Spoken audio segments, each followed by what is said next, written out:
Bueno, ¿cómo están? Vamos a continuar con lo que son la parte de organelas de la célula eucariota y en este caso vamos a desarrollar lo que es la mitocondria. La mitocondria es una de las organelas más importantes dentro de lo que son las células eucariotas y es considerada una organela de membrana doble, al igual que los plastidios que estuvimos desarrollando ya anteriormente. Decimos que la mitocondria es una organela o un orgánulo de membrana doble porque está constituido por dos membranas, una membrana externa y una membrana interna que se va a plegar hacia el interior. ¿Qué característica tiene esta membrana externa? Es una membrana semipermeable muy parecida a la membrana plasmática y tiene característica de ser permeable a pequeñas moléculas o iones que necesite incorporar la organela o liberar hacia el exterior. Entre las dos membranas, entre esta externa y esta interna plegada, se va a encontrar lo que es el espacio intermembrana o intermembranario. ¿Cuál es la característica de este espacio? Es que va a contener iones, proteínas y metabolitos para lo que va a ser la producción de ATP. Recordemos que una de las funciones más importantes de la mitocondria es la respiración celular y necesita todas estas sustancias para producir.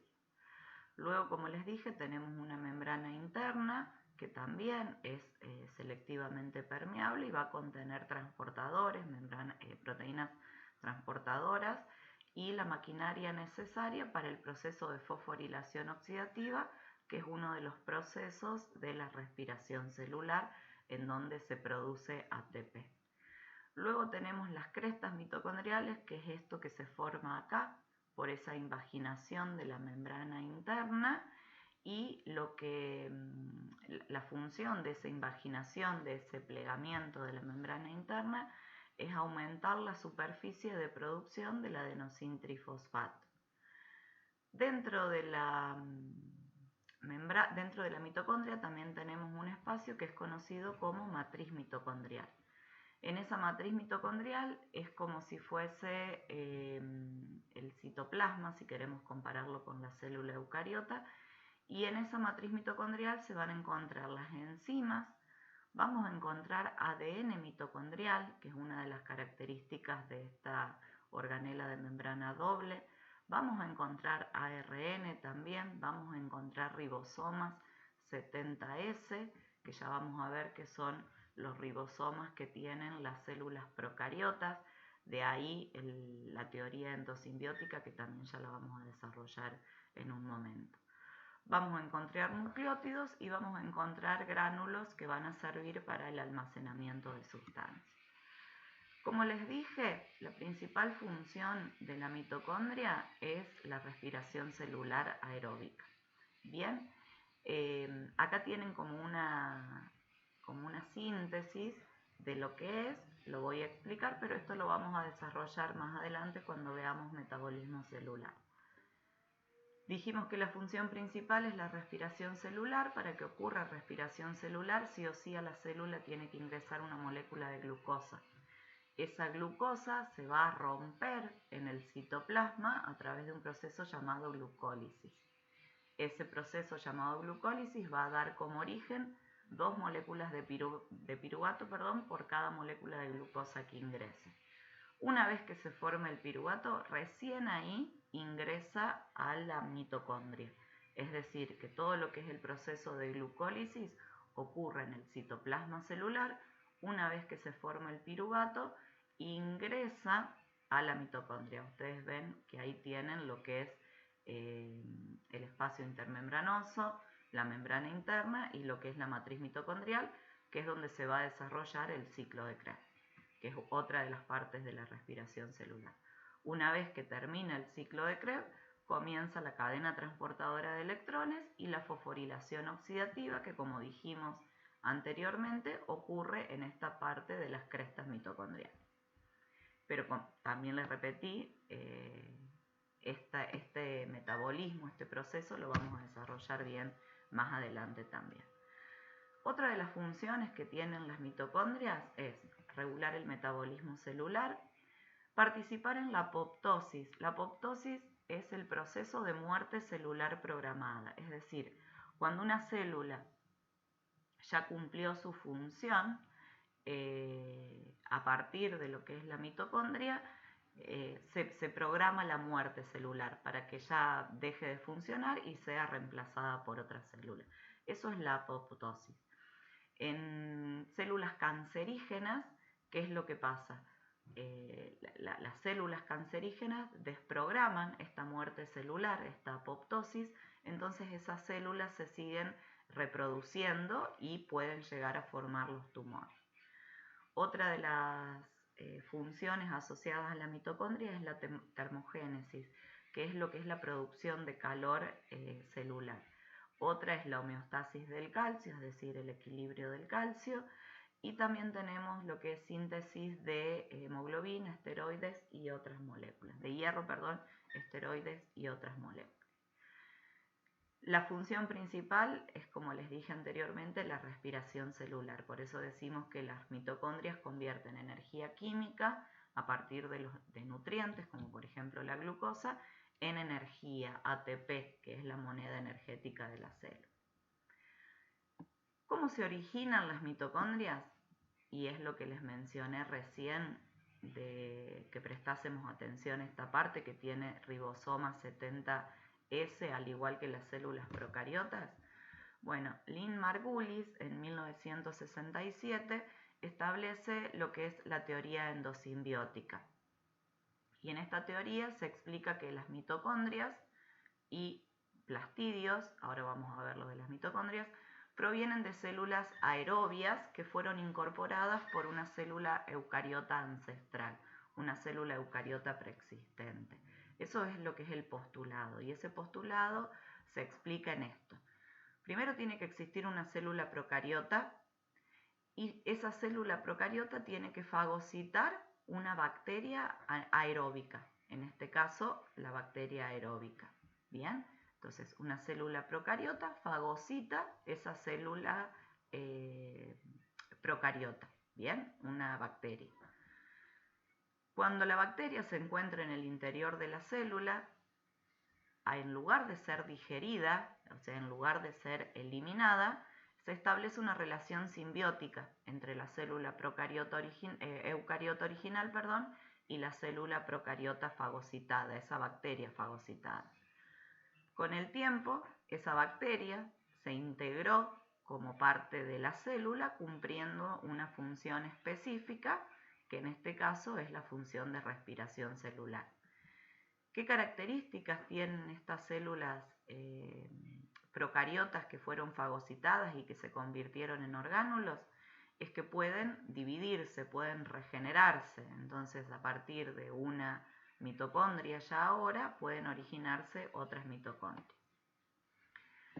¿Qué evidencias tenemos que apoyan esta teoría endosimbiótica o que apoyan la endosimbiosis? Es que las mitocondrias tienen un ADN circular propio muy parecido al de las bacterias, es decir, al de las células procariotas. Como les dije anteriormente, tienen ribosoma 70S, igual que las bacterias. Otra de las características es que se reproducen por división binaria, por fisión binaria, es decir, a partir de una célula se originan dos células hijas. Tienen doble membrana, igual que las bacterias, las gram negativo, y tienen mucha mayor similitud genética con bacterias que con el núcleo eucariota. Es decir, si nosotros comparamos una mitocondria o un cloroplasto, van a ser mucho más parecidas a la célula procariota que al núcleo de una célula eucariota. ¿Cuáles son los componentes destacados de esta mitocondria? Primero tenemos el ADN mitocondrial, que ya lo nombramos anteriormente. Es circular, es una cadena doble, codifica proteínas, tiene ARN ribosómico, y tiene también ARN de transferencia, es decir, que va a ser capaz de sintetizar sus proteínas. Tiene ribosomas 70S, similares a las de las bacterias, y permiten la síntesis de algunas proteínas mitocondriales. Y tienen una replicación de ADN propia. El ADN mitocondrial, que es este que se señala acá, se replica de forma independiente del ciclo celular de la célula eucariota en la que se encuentra. ¿Cuál es la importancia biológica? La importancia biológica está en que fueron clave en la evolución de las células eucariotas, permitiendo mayor producción de energía, una complejidad celular y una diversificación de la vida. ¿Bien? Entonces, cuando nosotros hablamos de una mitocondria, hablamos primero de que es una organela de membrana doble, cuya función principal es la respiración celular, pero también tiene un montón de otras funciones como la apoptosis, la termogénesis, la homeostasis del calcio, y que tienen un origen postulado en la teoría endosimbiótica que sugiere que una célula eucariota fagocita una bacteria y esta bacteria con el tiempo se hace orgánulo dentro de la misma, compartiendo lugar y funciones con otras organelas. Y ahora vamos a seguir con lo que es la parte de ribosomas. Ribosomas es otra de las organelas que encontramos en la célula eucariota, también las encontramos en las células procariotas, por eso vamos a ver acá abajo diferencias. Perdón. Son organelas no membranosas, disculpen, se me fue y no quiero salir. Son organelas no membranosas. ¿Qué quiere decir esto? Que no tienen membrana que los vaya a envolver, como el caso de la mitocondria que desarrollamos recién,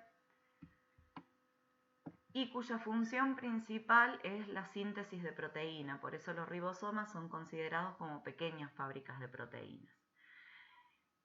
¿Cómo se va a producir esta síntesis de proteínas? Sí o sí tienen que tener la información genética contenida en el ARN mensajero, que a su vez es el que copia la información genética del ADN. ¿Bien? Entonces, función principal de los ribosomas, pequeñas fábricas de proteínas, sintetizan las proteínas. Esto es un ribosoma. Los ribosomas están formados por dos subunidades, como pueden ver en la imagen, la subunidad mayor y la subunidad menor.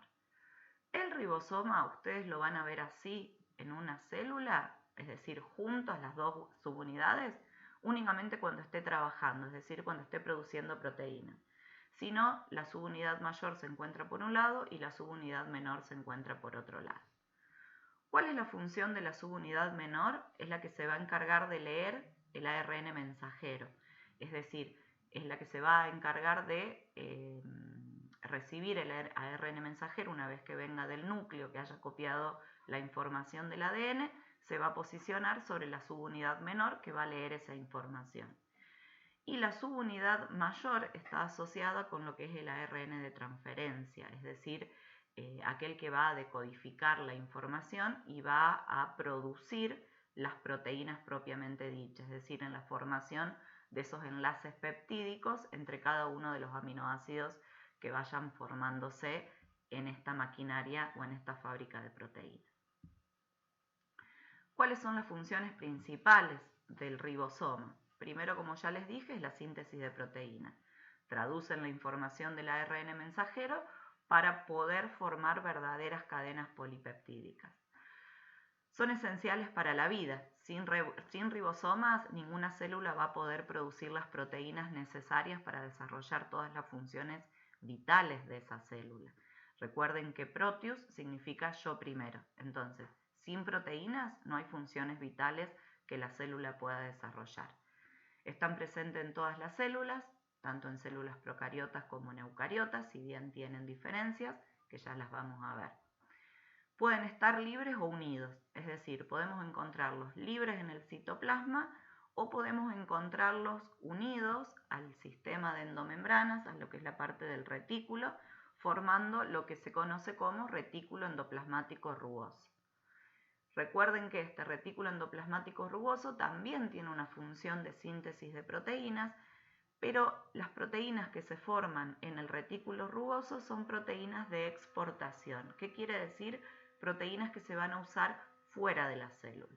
En cambio, las proteínas que necesita la célula, en donde se va a encontrar ese ribosoma, se sintetiza en los ribosomas libres. ¿Bien? Entonces, ribosomas libres que se encuentran en el citoplasma produce proteínas que va a usar esa misma célula. Las proteínas que se forman en el retículo endoplasmático rugoso va a sintetizar proteínas de exportación, es decir, proteínas que van a ir hacia otros lugares para ser utilizadas. Bueno, acá está un poquito lo que les había explicado antes. Libres sintetizan proteínas que se usan dentro de la célula y unidos al retículo endoplasmático rugoso son las que van a sintetizar proteínas de exportación destinadas a la secreción para ir a otras células, a formar parte de lo que son las membranas o a ir a la parte del lisosoma.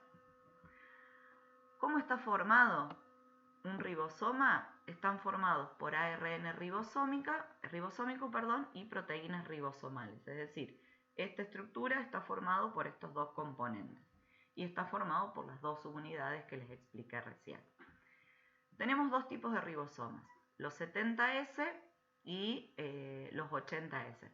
S significa esto, unidad de Svedger, que es una medida de sedimentación en ultracentrifugación, es decir, cómo sedimentan en ese proceso de separación de fases.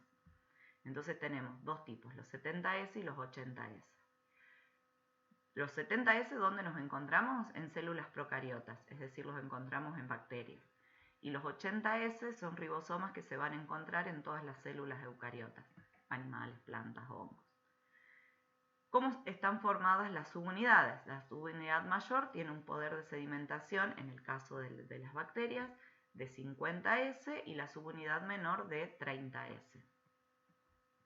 Y la subunidad mayor y subunidad menor de los ribosomas eucariotas, la mayor tiene un coeficiente de sedimentación de 60S y la menor de 40S.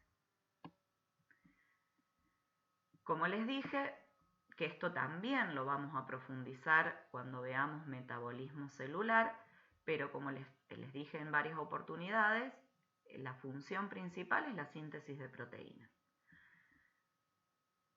¿Cuál es la síntesis? ¿Cómo es la síntesis de proteínas? Bueno, es este proceso que tenemos acá. Si ustedes ven, esta es la subunidad menor del ribosoma que está separada de la subunidad mayor. Recuerdan que les dije que se van a unir únicamente para el proceso de síntesis de proteínas, si no están separados en el citoplasma. Lo primero que ocurre, el ARN mensajero, que viene con la información que copió del núcleo, se une a la subunidad menor. ¿Ven? Se posiciona ahí. En el segundo, el RNA de transferencia, ya con un aminoácido, se une al codón correspondiente. Términos que ya los vamos a ver cuando veamos bien en profundidad este proceso. Pero viene el ARN de transferencia y se une al ARN mensajero. ¿Bien? Fíjense que acá están representados así. Una vez que el ARN de transferencia se unió al ARN mensajero, viene la subunidad mayor y queda el ribosoma ensamblado, completo. Durante todo ese proceso van a ir viniendo distintos tipos de ARN de transferencia que son compatibles con la información que trae el ARN mensajero y se van a empezar a formar todas las proteínas, que es eso que tienen ahí. Cuando se terminó de formar la proteína que la célula necesita, estas dos subunidades vuelven a separarse, se termina la síntesis de proteínas y quedan disponibles para otra síntesis de otra proteína determinada. Como datos interesantes de los ribosomas, decimos que son unidades muy pequeñitas, miden entre 20 y 30 nanómetros, son muy eficientes, pueden construir una proteína de cientos de aminoácidos en pocos segundos, y los antibióticos, cuando nosotros nos enfermamos, como por ejemplo la streptomicina o la cloranfenicol, actúan sobre los ribosomas bacterianos. Al actuar sobre estos ribosomas bacterianos, les impiden, los inhiben y no permiten que esos ribosomas sinteticen las proteínas que necesita la bacteria. Y como dijimos anteriormente, Si no tenemos proteínas, no puede haber procesos vitales. Entonces es la forma en que se inhibe el accionar de las bacterias. Bloquean los ribosomas, esos ribosomas de las bacterias no pueden sintetizar las proteínas, entonces las bacterias no pueden realizar sus procesos vitales y mueren. Como dijimos también anteriormente, los ribosomas no tienen membrana porque el ARN y las proteínas van a actuar directamente sobre él, es decir, no necesitamos dejar que ingresen selectivamente esas sustancias. Bueno, espero que haya sido claro, que haya sido conciso, y mitocondria y ribosomas son las dos organelas de la célula eucariota y procariota en el caso de los ribosomas. Desarrollamos esta clase. Muchas gracias.